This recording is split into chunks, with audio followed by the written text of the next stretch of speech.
যাচ্ছি আজকের সব থেকে বড় খবর, যেটা বারবার করে বলছি, নিয়োগ দুর্নীতি মামলায় বিচারপতি বদল। মামলা সরল বিচারপতি অভিজিৎ গঙ্গোপাধ্যায়ের এজলাস থেকে। নিয়োগ দুর্নীতির মামলা সরল বিচারপতি গঙ্গোপাধ্যায়ের বেঞ্চ থেকে। কলকাতা হাইকোর্টের প্রধান বিচারপতিকে নির্দেশ সুপ্রিম কোর্টের।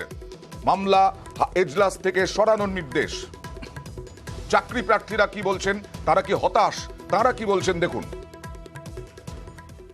আমরা এই দুর্নীতির জন্য প্রথম আন্দোলন শুরু করেছিলাম, আর সেই দুর্নীতি যে হয়েছে তার আইনি বৈধ রূপ দিয়েছিলেন এই মাননীয় বিচারপতি অভিজিৎ গাঙ্গুলি। এবার সুপ্রিম কোর্টের রায়ে তিনি আজ সরে যাচ্ছেন এবং তিনার জায়গায় যিনি আসবেন তিনিও আমাদের পাশে থাকবেন এবং আমাদের নিয়োগের সুব্যবস্থা করবেন, এইটুকু আমি বলতে পারি। অবশ্যই আমরা এটাতে হতাশ হয়েছি, কিন্তু এটা আশা রাখি যে পরবর্তীতে যে বিচারক আসবেন, বিচার ব্যবস্থার কাজ বিচার পাইয়ে দেওয়া, সুবিচার করা। তো সেই হিসাবে অবশ্যই যে বিচারকই আসুক না কেন, মাননীয় অভিজিৎ গাঙ্গুলি যে রাস্তা দেখিয়ে দিয়েছেন যে কিভাবে বিচার করতে হয়, সুবিচার দিতে হয়, পরবর্তী বিচারকও সেই পথ অবলম্বন করবেন এবং আমরা সুবিচার অতি দ্রুত পাবো। আর